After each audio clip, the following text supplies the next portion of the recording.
Guys आपके सामने है क्वेश्चन नंबर 3। अब ये क्वेश्चन आपके बोर्ड एग्जाम में आ जाता है, सीबीएसई बोर्ड हो, एचबीएसई बोर्ड हो और एनी स्टेट बोर्ड हो, बायोलॉजी के बोर्ड एग्जाम में आ गया और वो भी 3 मार्क्स में। कैसे लिखोगे? आइए मैं बताता हूँ। दिल थाम के बैठिए, ऐसे लिखो।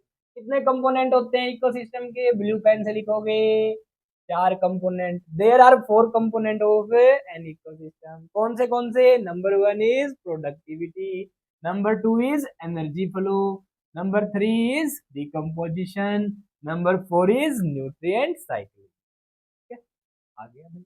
ये 1 नंबर में हो गया, 1 नंबर आ गया। अब इन चारों को आप हाफ हाफ नंबर में एक्सप्लेन कर दीजिए, 2 नंबर में हो गया। ठीक है, 3 नंबर में बहुत बढ़िया हो जाएगा। कैसे लिखोगे? आ जाओ। सबसे पहला पॉइंट बनाएंगे प्रोडक्टिविटी। उससे पहले एक और लाइन भाई, कंपोनेंट ऑफ द इकोसिस्टम है फंक्शन करते हैं एज यूनिट, एक यूनिट के रूप में काम करते हैं साइमल्टेनियसली। ये सब एक यूनिट है, ध्यान रखना। ठीक है, आ जाओ भी, आगे बढ़ते हैं। प्रोडक्टिविटी कैसे डिफाइन करोगे? प्रोडक्टिविटी सिंपल, रेट दर of biomass production is called as, its unit is gram metre inverse square per year inverse. Gram metre की पावर -2 ईयर की पावर माइनस, ये इसकी यूनिट हो, बता दोगे। डन। फिर क्या बताएंगे? GPP minus R is equal to NPP.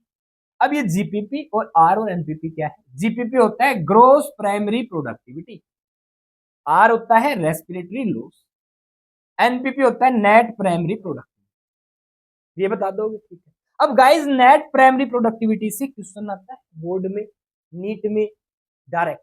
क्या क्वेश्चन है? देखो कि टोटल नेट प्राइमरी प्रोडक्टिविटी क्या है पूरे बायोस्फीयर की, कितनी है?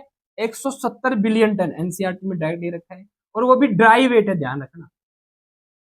बायोमास का क्या? Dry weight. ठीक है, यहां फिर क्वेश्चन पूछ लेते हैं कि ओशियन जो 70% ऑक्यूपाई करते हैं पूरे अर्थ का, गाइस कितना रोल अदा करते हैं इस प्रोडक्टिविटी में? मात्र 55 बिलियन। कितने टन का? 55 billion ton. All the ocean 70% है, कितना बच गया? 115 बिलियन।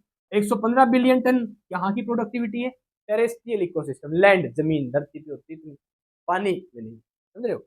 टेरेस्ट्रियल इकोसिस्टम की नेट प्राइमरी प्रोडक्टिविटी ज्यादा होती है देन एक्वाटिक इकोसिस्टम, ओशियन से भी ज्यादा होती है। ऐसा क्यों है? आप कमेंट करके बताएं। कंटिन्यू, चलिए आगे। फिर क्या लिखना है आपको? Energy flow. कैसे कैसे डिफाइन करोगे energy? Simple, it is unidirectional flow of energy. एक डायरेक्शन में एनर्जी का फ्लो होता है। कहां से कहां? फ्रॉम सन से producer and then to consumer. Sun से प्रोड्यूसर्स में, प्लांट्स में, प्लांट से कंज्यूमर। ठीक है, और क्या खास बताओगे? बात बताओगे ये बात, जितनी भी सोलर रेडिएशन, अब सन से रेडिएशन आ रही है, जितनी भी रेडिएशन आती है ना, इसका 50% से भी कम, ये क्वेश्चन आता है, पीएआर कितनी होती है? Less than 50% of total incident solar radiation. जितनी सन से रेडिएशन इंसिडेंट होती है ना, उनका 50% से भी कम क्या होता है? फोटोसिंथेसिस के लिए एक्टिव रेडिएशन, जिसे हम कहते हैं PAR, PAR. What is full form of PAR? Photosynthetic active radiation. ये वो रेडिएशन होती है जिनसे फोटोसिंथेसिस होगा। सन से जितनी रेडिएशन आती है ना, उसका लेस देन 50% ये पीएआर होता है जो फोटोसिंथेसिस करवा सकता है। ठीक है, अब गाइस अर्थ पे जितने भी प्लांट है ना, वो इस पीएआर का, जितने भी पीएआर है, ठीक है, उसका ओनली 2 से 10% ही कैप्चर कर पाते हैं, और उससे भोजन बनाते हैं। ये सब पूरा जो बायोस्फीयर है, लिविंग वर्ल्ड है, वो चल रहा है।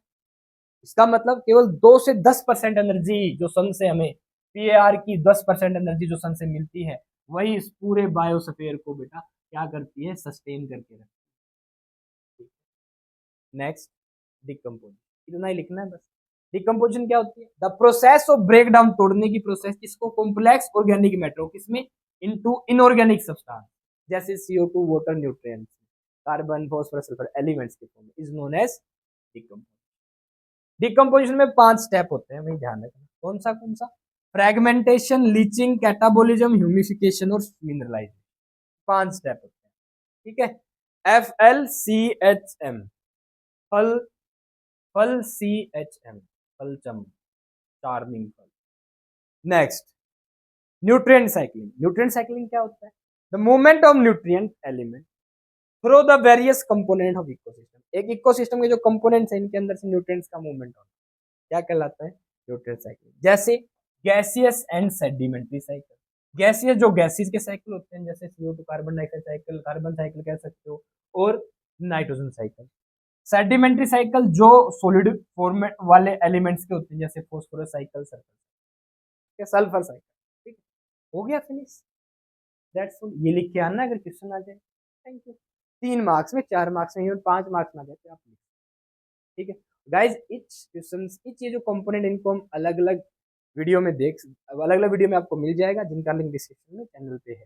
प्रोडक्टिविटी को अंदर अलग से आपको 5 नंबर में नोट मिल सकता है, एनर्जी फ्लो पे अलग से, डिकम्पोजिशन पे अलग से, न्यूट्रिएंट साइक्लिंग आपके सिलेबस में नहीं है। ठीक है गाइज, ऐसे ही क्वेश्चंस के लिए फॉलो करें ABC बायोलॉजी वर्ल्ड। आप लोगों की किसी प्रकार की कोई क्वेरी तो आप कमेंट में पूछ सकते हैं। इससे पहले भी चैनल पे इकोसिस्टम की अच्छी खासी वीडियो है, जिनसे आप अपने बोर्ड एग्जाम्स की, इवन नीट एग्जाम तक की अच्छी खासी प्रिपरेशन कर सकते हैं। साथ ही साथ चैनल के ऊपर MCQs हैं, शॉर्ट्स वीडियोज हैं, जिनमें 10-10 क्वेश्चन आपसे पूछे गए हैं।